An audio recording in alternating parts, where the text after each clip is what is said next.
Hi, everyone. Welcome back to another amazing episode on the Unleashing Potentials podcast. My name is Bernadette Desir, and I'm your host. And joining me today is Steve. Steve, how are you? Is it Steve, Um, right? Steve. yeah, Steve. Steve was great. Great. Thank you. How are you? I'm doing good. So, Steve, where are you tuning in from? So I'm from Toronto, Canada. Oh, okay, I'm in Calgary. Oh, great. Yeah, that's awesome. Yeah, what's the weather like on your end there? No, it's great. Thank you. It's very mild today. Okay, that's good. Yeah, here too. Mild, cold, but yeah.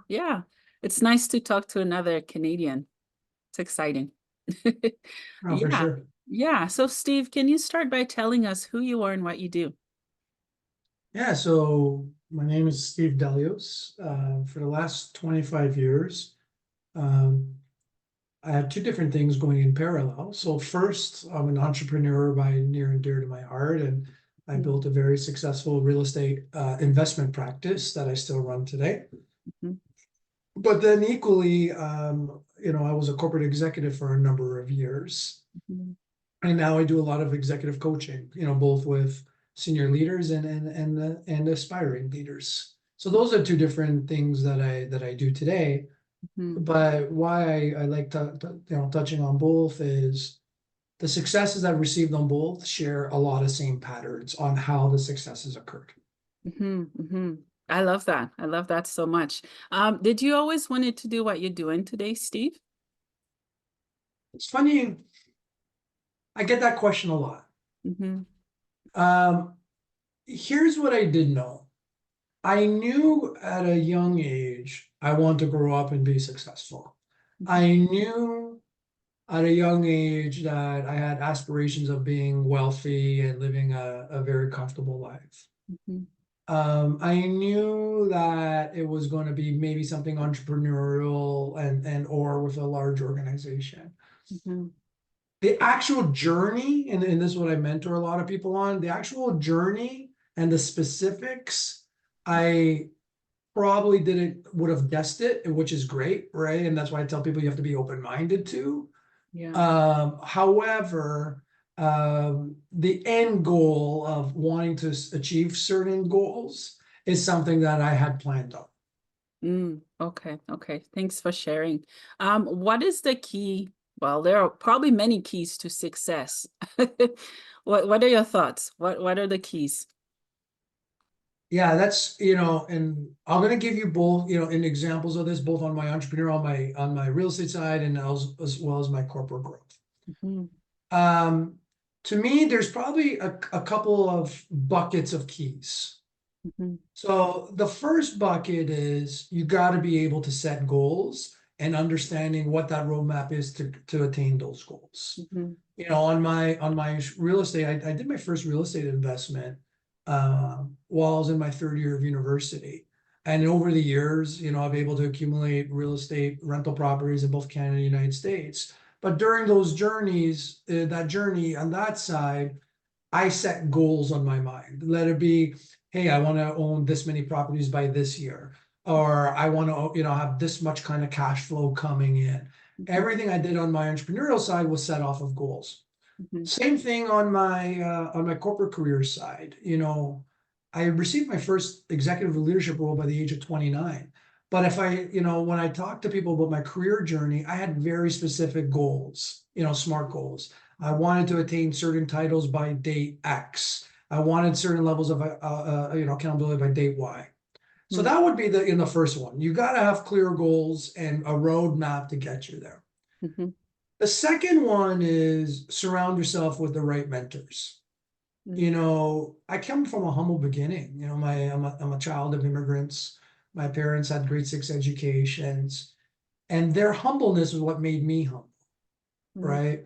And so what I would say on the mentors is on my real estate side, I'm not a real estate broker by trade. When I first got into real estate investing, I just networked with people that understood real estate investing. Hmm. My passion was real estate, but I didn't know in the beginning days what I was doing. Hmm. What I did was, let it be from my Canadian real estate investments to my US real estate investments. when I wanted to learn about real estate, I surrounded myself with people, that understood, and they were already in real estate investment. Mhm. Same thing in my corporate career.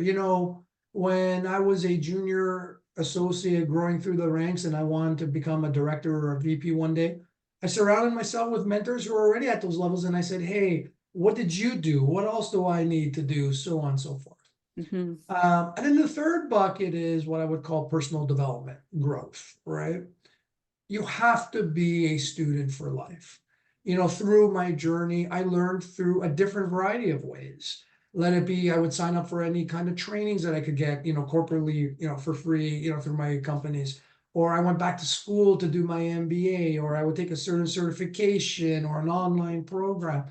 You got to keep on reinvesting into yourself. So I think, for me in closing, the combination of clearly setting smart goals and understanding what are the actions I can do to deliver those goals, combined with surrounding myself with a network of mentors that are going to help me to get from point A to point B on a pretty straight line. And then lastly, investing into myself through more learning and development is what contributed to both sides of my successes. Mhm. Yeah, I love that. I love that you're going inward a little bit, quite a bit actually, when you mention personal. Yeah, I don't believe, as I work with leaders today, Mhm. there's not a difference really between someone's professional and someone's personal life. If Mhm. you're a goal setter, you're a goal setter. If you struggle to set goals in your personal life, you're going to struggle to set goals in your professional life. You're not going to flick the switch one way or another, right? So Mhm. this is why I always believe it's a mindset. I work with people every day, and what I share with people is, all things being equal, it all just starts with, hey, do I want to grow? Yes or no? Mhm. And whatever that level of growth is going to be a reflection of what you end up achieving, right? And so I don't fundamentally believe there's a big difference between, being a leader, between the janitor and the CEO, right? We're all leaders. Leadership is not a title. Leadership is not a pay grade. Leadership is an inner self, Mhm. right? You could be an administrator and still be a phenomenal leader. It's all just about, who am I, inner self. And the more I understand my inner self, the more I'll understand my external self. Mhm. Mhm. Yeah, I agree. And with leadership, I know for sure that there's a lot of responsibilities. And the higher the leadership, the more cautious one has to be. It depends, Yes. and right, because there are people looking up and people that are waiting, and things that needs to be done, if that makes Yeah. sense. Yeah, yeah. Yeah, and I live that every day in both of my businesses, like both in terms of what I do corporately and what I do in my entrepreneurial side.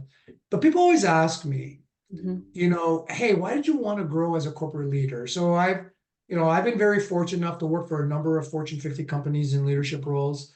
Throughout my career, I've worked for Procter and Gamble, I've worked for Kraft Heinz, I've worked for Walmart, I've worked for Target, I've worked for Grainger. And people used to ask me, hey, like, why did you grow as a leader? Like, why did you want those higher titles? Mhm. And quite frankly, I did it for two or three reasons, right? First one is, I just love impacting, the life of others. Mhm. As you grow in your level of leadership, your job is lesser about your day job, and it's more about you're in the, as I call it, you're in the people business. It's about the people around you, right? Mhm. So that's number one. And then number two, and this is happening more and more every day, and you've touched on this, you know, when I first started my career, I would work 40 or 50 hours a week, and I was making $50,000.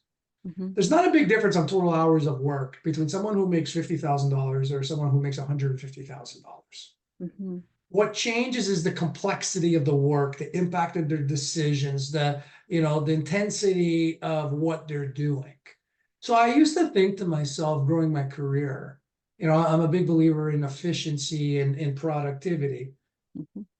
When I was a junior, I would look around and the people around me were making significantly more, and we're starting our day at the same time, and Mhm. we were leaving at the same time. And I used to think to myself, huh, if we're all going to be the same amount of hours, sure, some of their work is more complex, but some of my work is harder, producing reports, running the reports, doing the day job.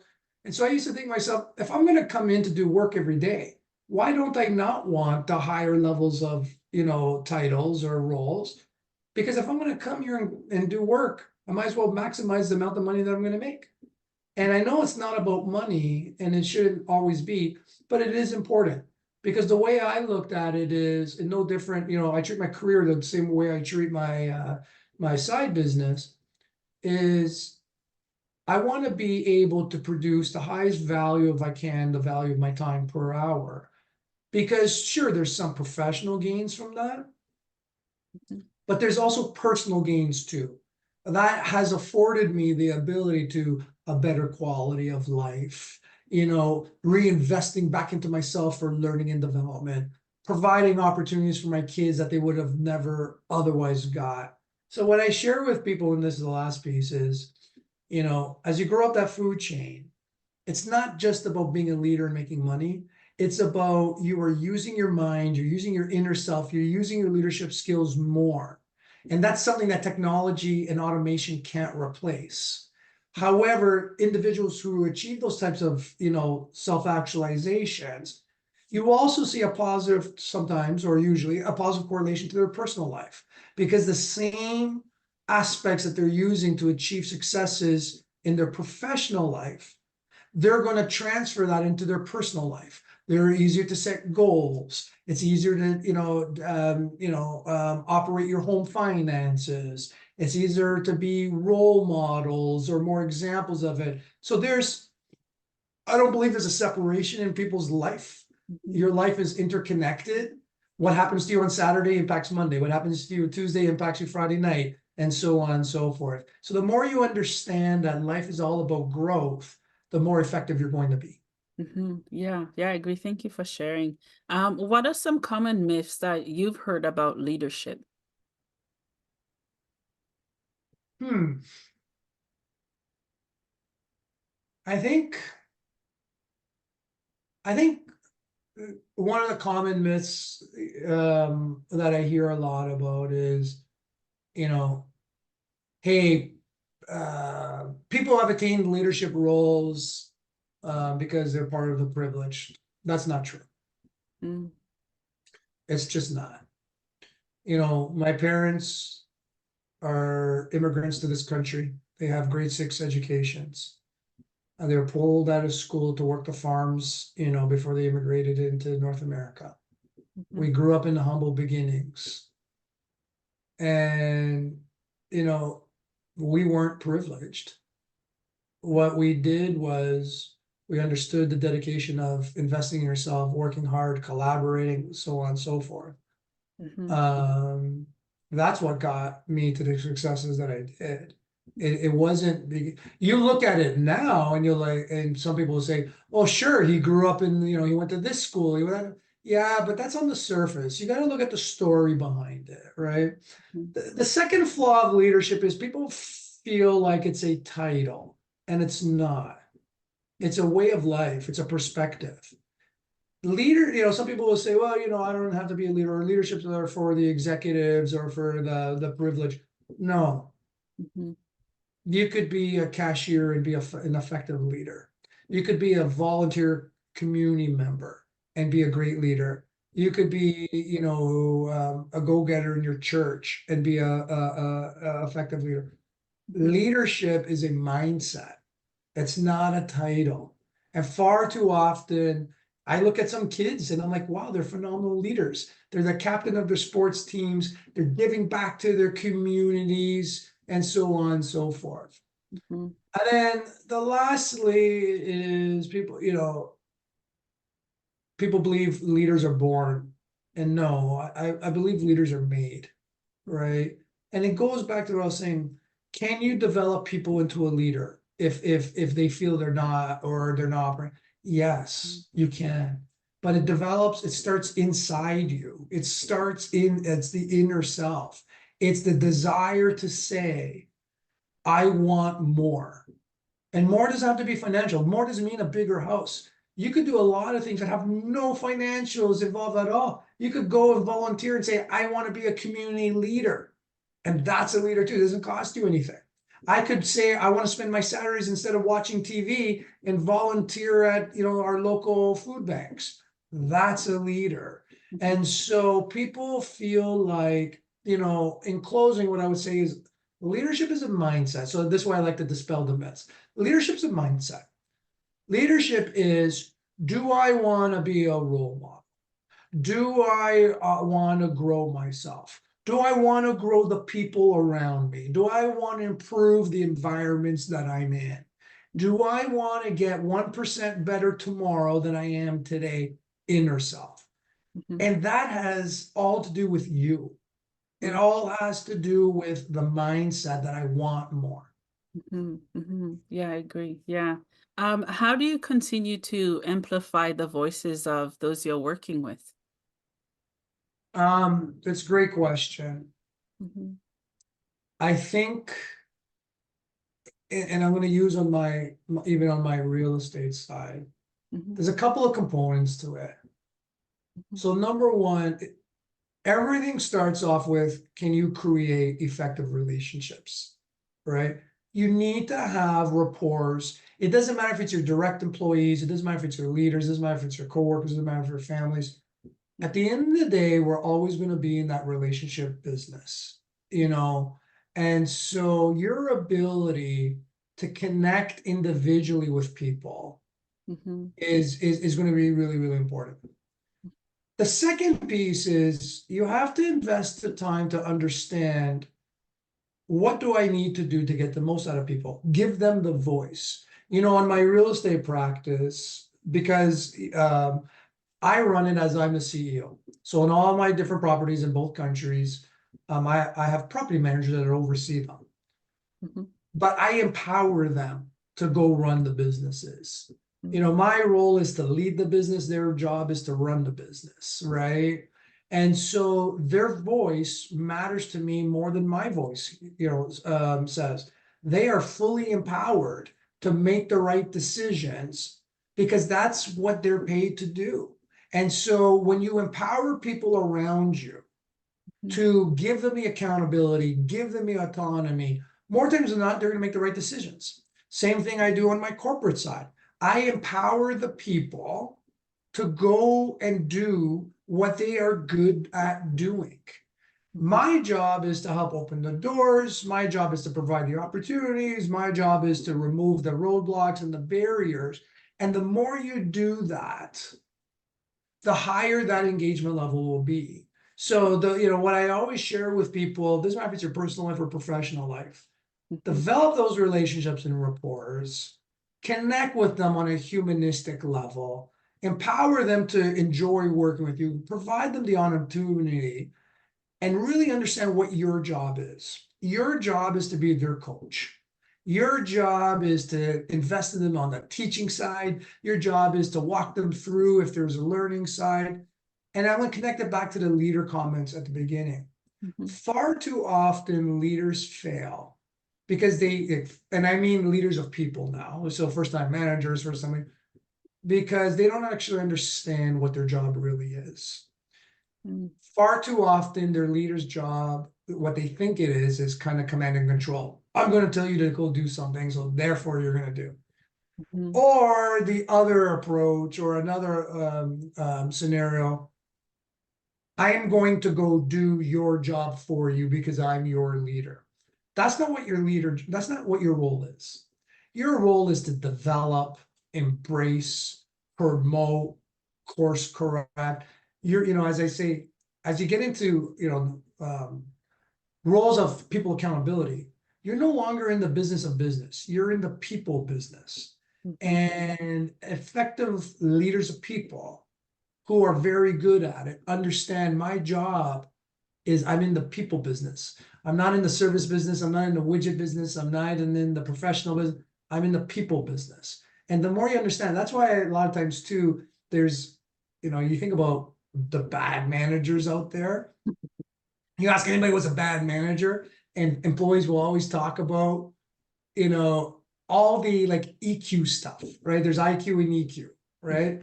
So IQ is how academically smart you are. EQ is the personal skills. Ask anybody that says, you talk about your worst manager, they always bring up stories about how poorly they were treated in some way or another. Okay.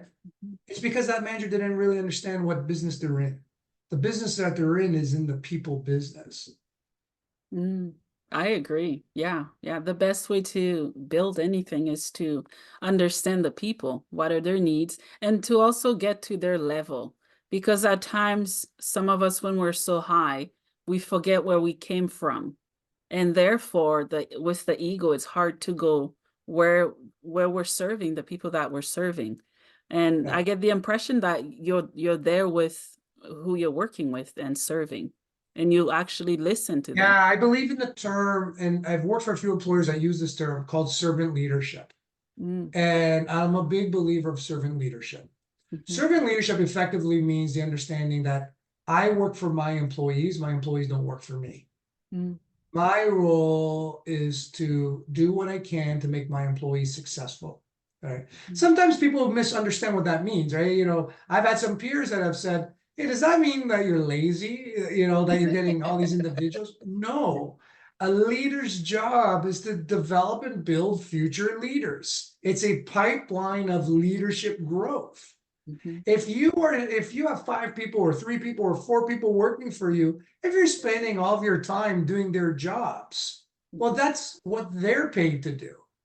So mhm, if you're doing their jobs, and that's the biggest mistake, especially first-time leaders of people do, they don't understand that their job is no longer to do the job of the role that they used to do. Their job is to train, develop, and empower the people that are doing their jobs, those jobs, mhm, because those employees' job is to actually do the job. mhm, And if you understand how to do that breakage and then say, my job is to develop my leaders, mhm, you're going to get so much more success. And that's what happened to me. You know, I was an executive by the age of 29. I hit VP levels before my 40th birthday.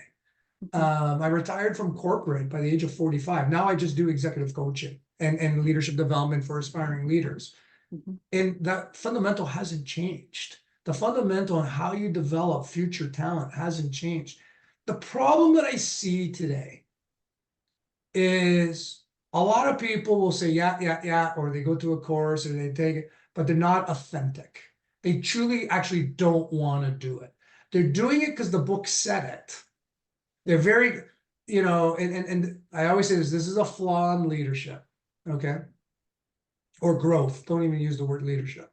mhm, The flaw in businesses today, both entrepreneurs and more so in corporations, if you want to grow, mhm, is we reward at the more junior or individual contributor levels IQ abilities, how smart you are, what you can deliver, so on and so forth. mhm, And many organizations promote against that. The problem is when you become a leader of people, it's lesser about your IQ. Now it's about your EQ. It's mhm, your EQ abilities. Can you talk to people? Are you good at motivating others? And so, you know, it's it's a backward system. Now, the organizations that get it right, and I've been so privileged to work with many of them, are organizations in which they say, hey, we're going to continue to promote on IQ.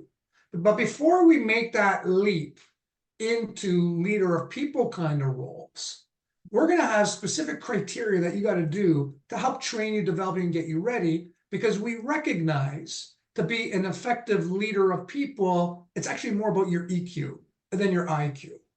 mhm, And you know, the analogy where I bring this to life all the time because it's the easiest is if you look at every sport, you know, known, it's not a coincidence that some of our greatest individual athletes really stunk at being coaches and general managers, mhm. Yeah.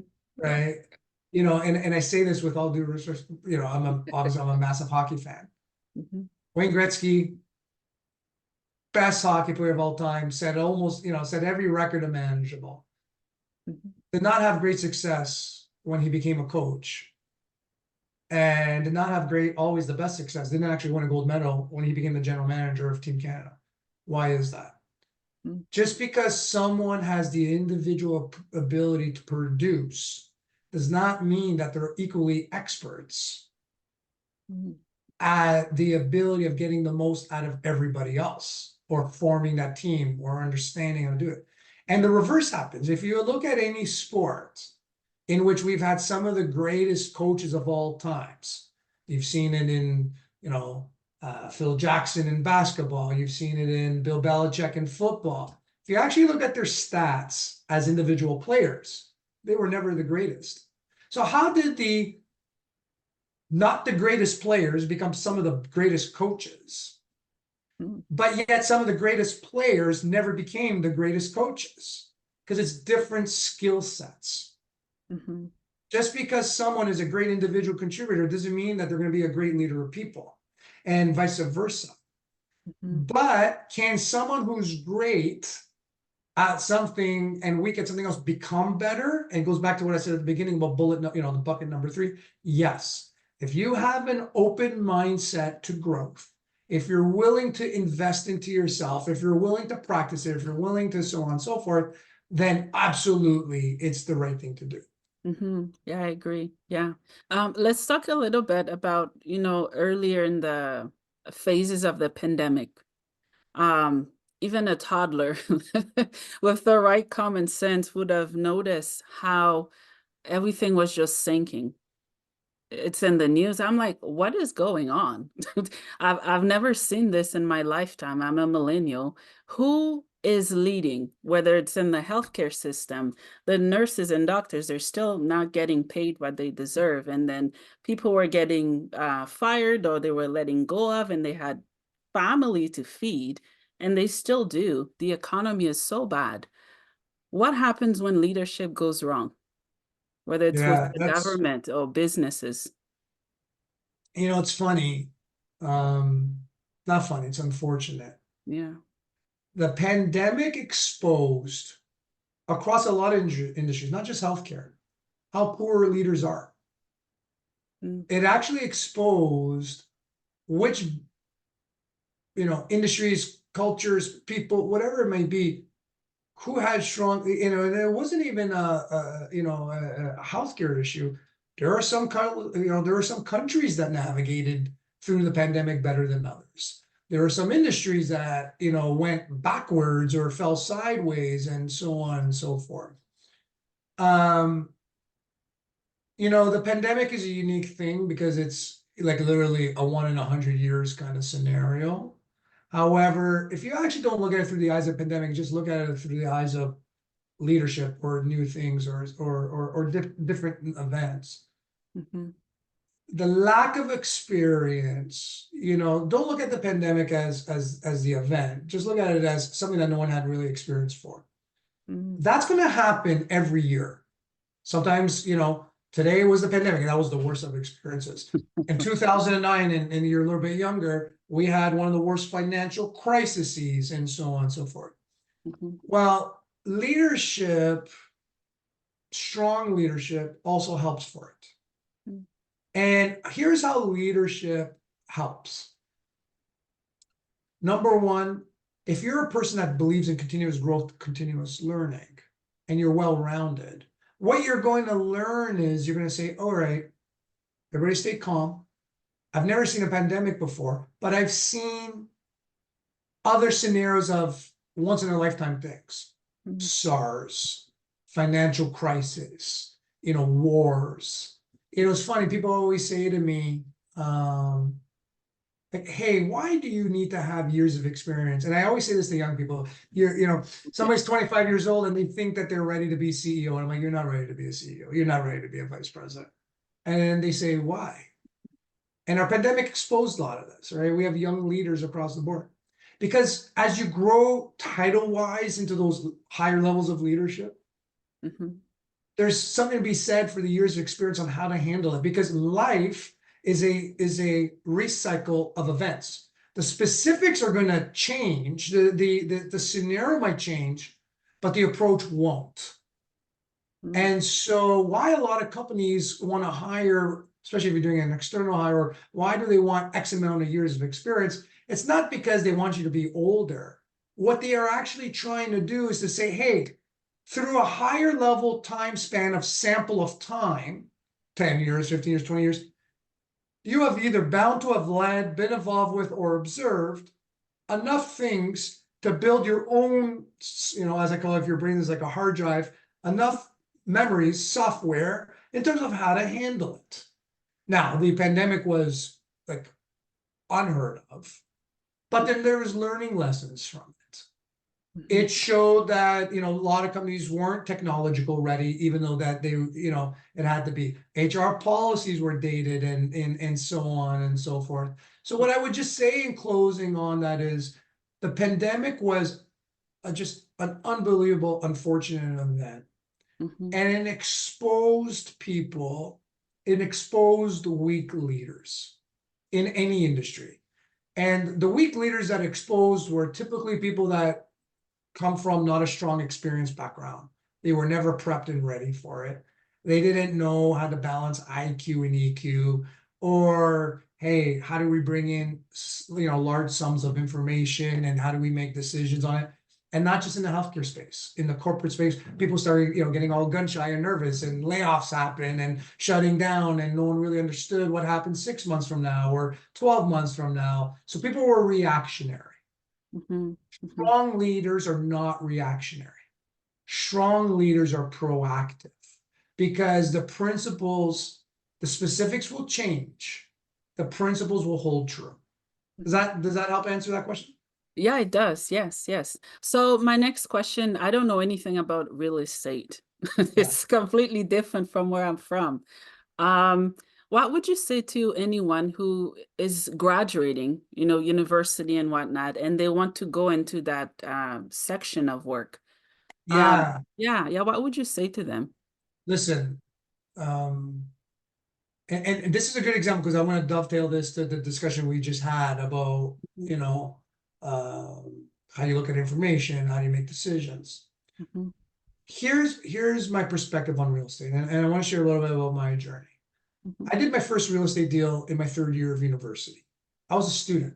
I used little money down, um, and I bought my first investment property. I became a self-made millionaire by the age of 35, all through real estate investment.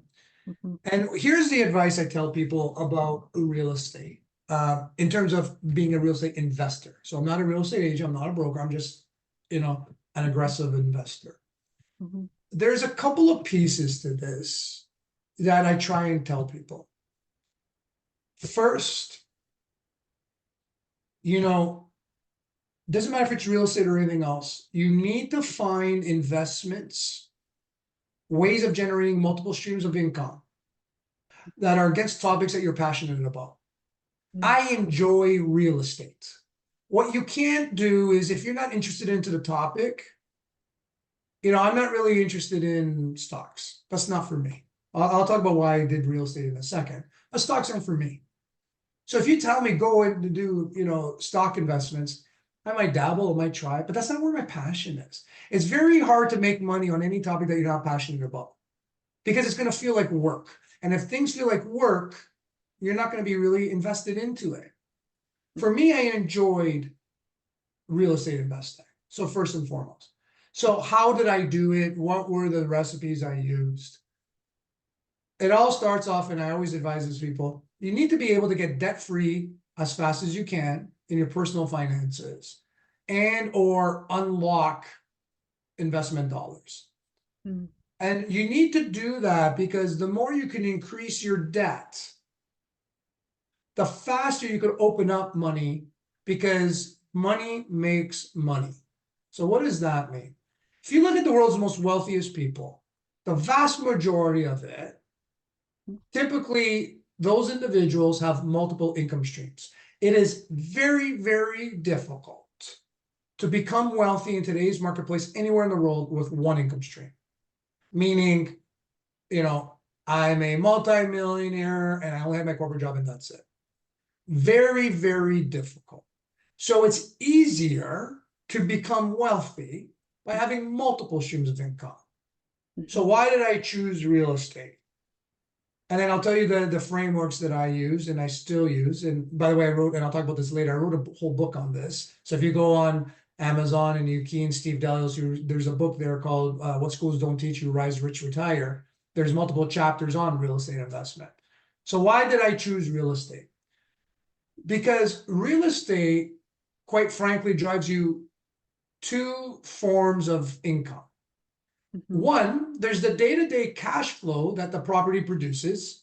And I always fundamentally believe if the property doesn't show that it's going to generate cash flow positive, don't even bother buying it. And then number two, while you're generating cash flow, the property's appreciating. So one day you may sell it, one day you might pull equity from it and buy another property. But fundamentally, that property is giving you over time income in two different ways. So if you think about it, if you have two people that started their career on day one person just did their career, and one person, decided to buy a rental property. Well, this person is over time making 3 streams of income. This person is making 1. This person has a higher probability of becoming wealthier. So why is, now if you think about it, it's kind of like reduce your debt to open up dollars, take those dollars, buy a rental property. Make sure the rental property must be cash flowing positive, plus the ability to appreciate. I'll talk about in a second how you know what properties are better than that and probability wise. So why do I care about cash flow positive properties? Especially if it's your first investment.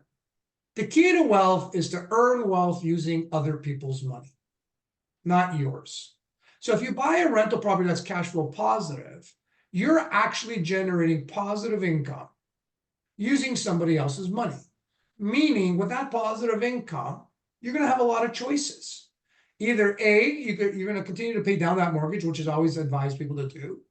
And or B, over time, you're now using somebody else's money that's going to allow you to go and invest into your next property. Now you're using somebody else's money to make even more money. And it was never your money. That's a very powerful situation to be in. While that is happening, your property is also appreciating. So you could either pull equity out and buy another property. You could just sell the property as a whole, and now you've made, profit on it, and that profit could pay down the mortgage of another property. But you're getting all these multiple avenues of growth. Okay. But the key is it's not your money. It was your money at the starting date, but not at the end. Okay. And then the key then becomes, well, what happens? Most real estate investors, so in my specific case, I own and operate 14 doors. Over time, by focusing on cash flow positive properties, not only do you pay your mortgage down faster, but it opens up the cash flow to keep on acquiring more properties. And as that happens, you actually accelerate how fast that goes. And so your money will make money. And then the question becomes, how do you know which property to find? And this is where, remember I said before, you're always going to be a student of anything. You got to always learn and so on and so forth. 30 years ago, if someone wanted a rental property, they would call their real estate agent. They would see what's out there and so on and so forth. Now we're in a global economy. I have more real estate in another country than I do in my own home country. And the fundamentals on choosing property is not going to change. And I'll talk about that in a moment. But your access to information, and this is why I keep on saying you have to reinvent yourself. 30 years ago, people were buying rental properties because the house was around the corner and they saw it for sale. Now you could live in North America and buy a property in the Caribbean. You could live in Asia and buy a property in North America. And so the marketplace has changed. But if you're not changing with the economy, you're going to outplace yourself. You're going to deplete yourself out of the marketplace. And so in my, when I choose a property, I look for 3 things outside of the fact that it's got a cash flow positive. And I call it the triangle of real estate. And if you always, follow the triangle, you have an opportunity at a higher probability of making more money. And the triangle is really 3 aspects. Number 1, is the property close to major highways? Major roadways. People have to get from point A to point B quicker. Okay, they have to go drive to their jobs, their amenities, whatever it may be. They got to get to places. Number 2, Is there easy access to public transportation? Not everybody could find a car or afford a car. Can I get on public transits? Are there buses close by, trains, whatever your transportation means are? But accessibility to transportation options is massive. And number three, in the minutes of this changes by marketplace, but are there good paying jobs within some kind of 45-minute, radius? Mhm. And so if a property, before people used to say, I want to buy only in the metropolitan area, or I only want to buy in my local state or province. It's not about that anymore. Yeah. We're now in a global economy. If your property follows in those three criteria, two things are bound to happen. Mhm. Number one, you're going to have better quality tenants that are willing to pay more because they have access to better jobs, better highways, more transportation. So their quality of life, probability wise, is gonna be a little bit better. Mhm. And number two, those types of properties in general appreciate at a faster rate because those are the types of areas that people want to live. So sure, you could buy a place in the middle of nowhere, but if there's no roads, transportation, or jobs, how do you expect it to grow? So, and then lastly, it goes back to the cash flow. If that property follows those three criteria and the math suggests that it cash flows positive, don't waste your time, buy it. Yeah. And that's what I teach you. It's no more about, well, it's this town or this city. They all equally, I've made as much money in the United States as I have in Canada. I've made as much money in smaller towns. And in fact, I've actually made more money in smaller towns than I have in the metropolitan areas. Metropolitan areas, sure, they have access to good jobs paying and so on and so forth. But the money that they want to acquire them is so high, you actually won't cash flow positive. And in fact, some of them cash flow negative, which is crazy. Mhm. Cash flow negative means for every money that I'm putting in, it's costing me money to keep it there. Why would you ever buy it? And you're buying it in hopes of appreciation. Mhm. But hope's not a plan. Hope's not a strategy. Mhm. Stick to the foundational principles. More times than not, you'll be in a good spot. Mhm. Yeah, I agree. I rent, I don't own, and it's expensive, all right? It's just very expensive. I know that property taxes went up, which I have no clue what they are. I just know the word, right? Yeah. And yeah, I don't know how to put this into word because how can renters help tenants who can't afford a lot live in a good place that they're content and happy with? You know, this one is the hard one for me. And I get it, right? Mhm. This one is a slippery slope. Yes, all the data indicates the cost to live today is way higher and it's at record Mhm. highs. But I want to give a flip side of that because I want to go back to leadership and growth. Mhm. Okay. And I talk about this in the book. Mhm. At the same time, I think, and this is why I always tell people, you have to go get promoted, you have to grow. The reality is, and I say this with the most positive intent, Mhm. Darwinism has been here for hundreds of years, Mhm. thousands of years. Darwinism suggests you got to continue to evolve yourself. It's Mhm. getting harder and harder. But here's what I see, and I'm going to tell you my personal story. Mhm. Okay. Mhm. And I talk about this in the book. When I first started my career, starting pay was like $33,000. Okay. Mhm. But I knew I couldn't get ahead at 33,000. I was a university grad. I had a business degree.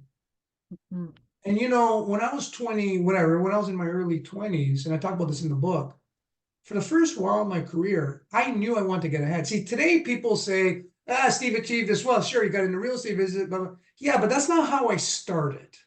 Mhm. How I started was when I first graduated, I knew I couldn't get financially ahead on the salary that I was at. Mhm. I was born in this country, I have a university degree, so on and so forth. Mhm. But I knew I wanted to get ahead, not get by, get ahead. Mhm. So for the first several years, not only did I have my full-time job Monday to Friday, I used to work in restaurants as a waiter on the weekends. So the notion of multiple streams of income has been happening for decades. This is not new. And so if I look at my peers, and then I'll tell you what I'm seeing in today's marketplace. Mhm. When I was 23 years old, I was fresh out of school. I had bought that rental property. I was still living at home. Okay. But that's not where the wealth came from. The wealth came from, I didn't live beyond my means. I drove a basic car. I stayed home. Mhm. But so that's where the savings came in. Here's where the income came in. I had a full-time job, so I was making income there. Mhm. I worked Friday nights and Saturday nights, so I was making my pay and tips there. So that's 3 streams of income. Mhm. Plus, I bought my rental property, which was generating cash flow positive, plus appreciating. I was 23 years old making 5 streams of income. Today, people are like, oh, wow, yeah, Steve became a millionaire. Sure, he made his money, from his real estate investment. But no one wants to talk about what did Steve do in the beginning days to get in front of the 8 ball. Mhm. So today, and this is what I mentor with young people, I will have people say to me, and again, I'm just talking about the 80-20 rule here. Mhm. I will have the average person say to me, Steve, I can't afford to live. I can't afford to buy. You were lucky. Houses were cheaper. Yeah, they were. I get that. I get the ratio was. Then I will say to the next generation of people, where do you live? Well, I Mhm. live downtown on my own. Why don't you go move back home? Well, I don't want to live at home. Well, then don't complain that you don't have any money. Yeah. I lived at home until the day I was married. Am I a millionaire today? Yeah. Do I care about, finances to the most part today? No. But I stayed home until I was married Mhm. because I want to get ahead. And then I'll ask, okay, do you have a good job? Yeah, I have a good job, but it's going to my rent. No, you chose for it to go to your rent. Why don't you go get a roommate? Well, I can't have a roommate. Why don't you move? Do you have the ability of moving back home? Yes. Well, why don't you move back home? Well, because I want to live downtown. Well, I don't care what you want. You're just telling me you can't afford to live, right? What are Yeah. you willing? So then I'll say, all right, do you have a second job? No, I can't have a second job. Mhm. Okay, let me get this straight. You're complaining that you can't make ends meet. Mhm. However, you don't want to make decisions to decrease your costs, Yeah. and you don't want to do extra efforts to increase your incomes coming in. Guess what? 30 years ago, people who did that didn't get ahead either. Mhm. The problem today is, sure, the prices of real estate have gone up. I get that. Mhm. But you're also seeing correlation. Like I work with this one aspiring leader. Okay. Tells me not all the same complaint. The individual drives a Mercedes on a lease. And if you look at his Instagram posts, he's eating in these fancy downtown West End, high-end restaurants. He's like a foodie. Can't make his rent payments. I don't have like, and I say this, and I'm saying this almost as a coaching moment. Like, I'm a pretty frank. It's hard for me to have empathy that he can't get ahead when he's living in one of the most expensive rental neighborhoods for condos, spending money that he doesn't have, and not willing to put in the extra effort to go get a second job or multiple streams of income. And he doesn't want to work the hardest to get promoted in his company. That person is not going to be successful in any era. Life today has made it harder because prices are accelerating. Inflation is going at a higher rate. Mhm. All today's economy showed is that it was going to expose people like that Mhm. at a worser rate at a faster time frame. But when I started my career 25, 30 years ago, that same DNA of a person was equally not successful back then either. The Mhm. only difference is today is happening to a broader sense of individuals, right? But the broader sense, the efforts, and that's why I tell people, don't do what the 80% do.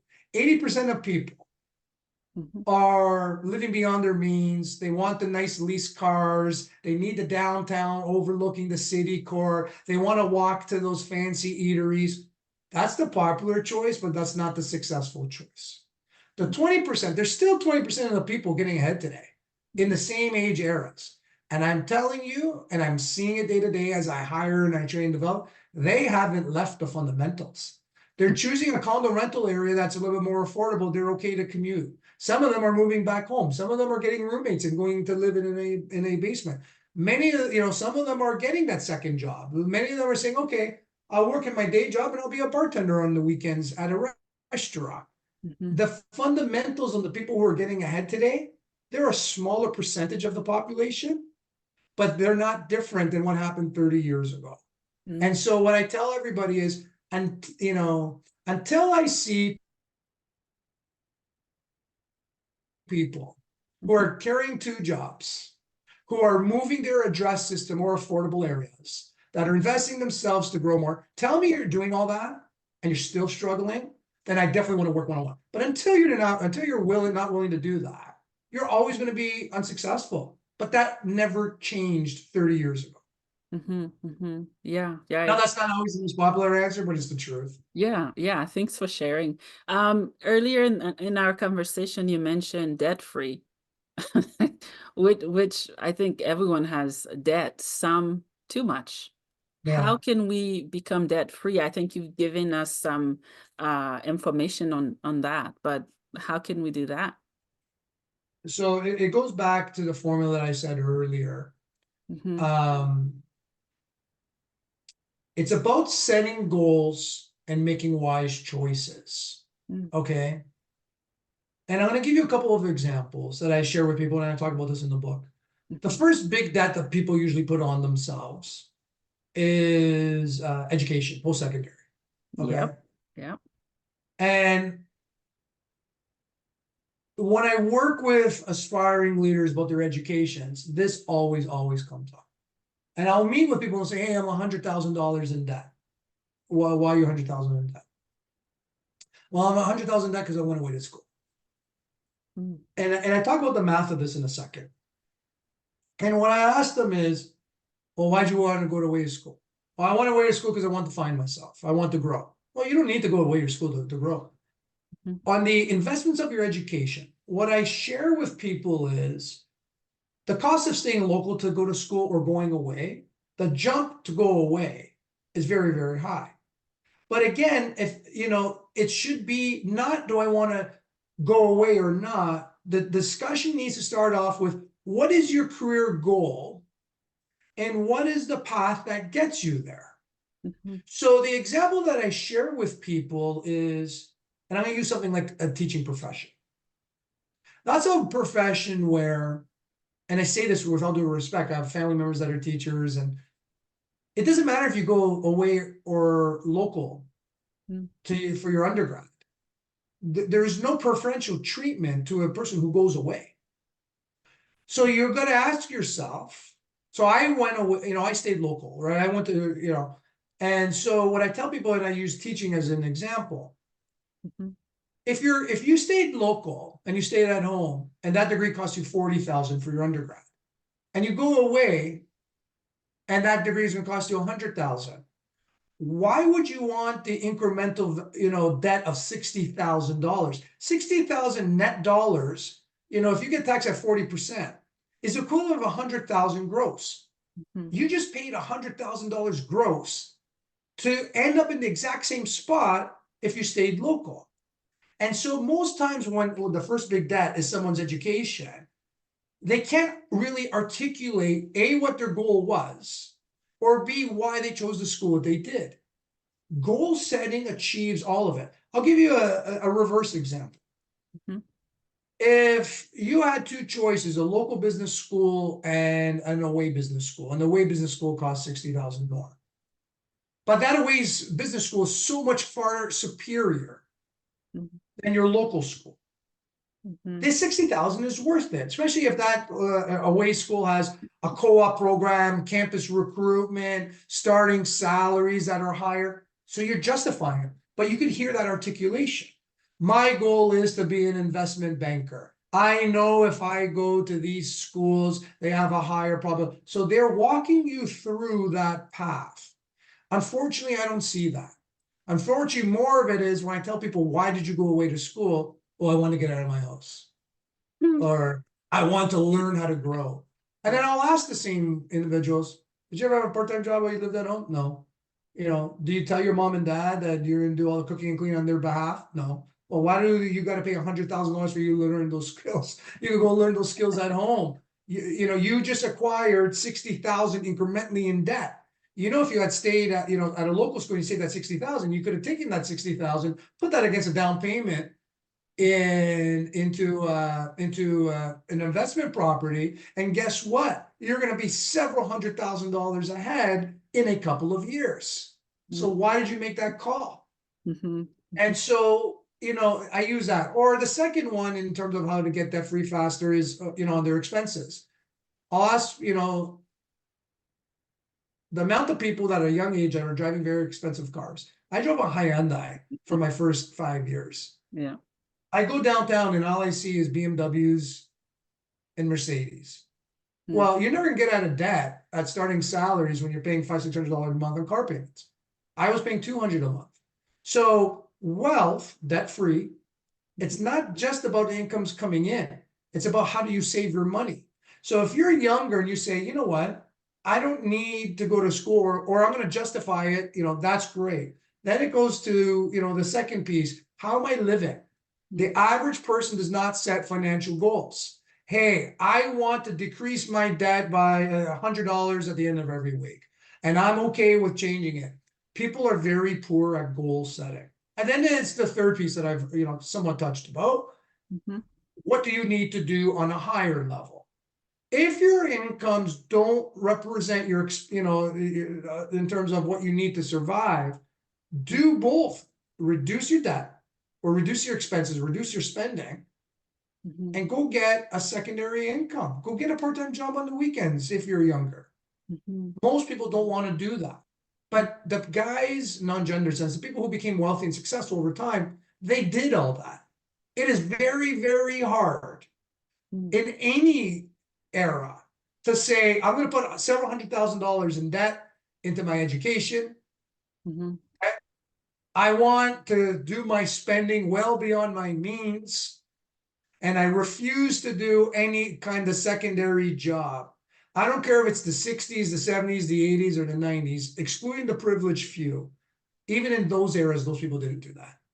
But today, individuals feel that that is a necessity of their life, and then they get frustrated that they didn't grow. It just doesn't work that way. Mm-hmm. Mm-hmm. Yeah, I agree. Yeah. And it's financial literacy. I've attended workshops, you know, where I had to learn how to budget, how to manage, and there were all kinds of people there, parents, single parents, and even older people, older generation, because so much has changed. And it's a learning progress every single day. Yeah, 100%. Mm-hmm, mm-hmm. Yeah. Yeah. Is there anything else that we haven't touched on that you'd like to share as we wrap up this episode? Yeah, no, I would just say, hey, listen, I believe your inputs will always control your outputs in life. I just fundamentally believe that. I believe that with the right mindset, you could achieve whatever else, you know, whatever you aspire to. Mm-hmm, I fundamentally believe that anybody could become incrementally better tomorrow than they are today if they have an open mindset. mm-hmm, In order to do that, just as long as you continuously believe and practice, mm-hmm, I'm going to get better by setting clear, smart goals, understanding what actions I need to do to deliver those goals, mm-hmm, and really prioritizing that as a way of life. mm-hmm, You're bound to be in a better spot tomorrow than you are today because you're not doing that today. mm-hmm. And so the people that continuously do that are the people that are going to continuously grow. Yeah, yeah, I agree. Yeah. I have well, two questions for you as we wrap up. Yeah. I think you already mentioned people can find your website. Can you tell us what it is again and your book where we can find it? Yeah. So if you want to learn more, if you want to reach out to me, if you want to chat, because I do a lot of one-on-one work, if you go to www.careermentor.ca, or if you do a search of my name on careermentor.ca, Mhm. you will find my website. So that's number one. Mhm. Number two, if you want to learn practical techniques on how to get stronger, better, both on an entrepreneurial side, on a goal setting side, on a mentorship side, on growing your career. Last in 2023, I published a book called What Schools Don't Teach You, Rise Rich, Retire. It can be found on Amazon. So you either do a search on What Schools Don't Teach You, Rise Rich, or Retire, or do a search on my name, Steve Delios. You'll find the book there. It's the best $10 you'll ever spend. It's about a 4-hour read. And it's what really separates this book and why it's gotten a lot of positive feedback is it's not written as a book. It's written as a playbook.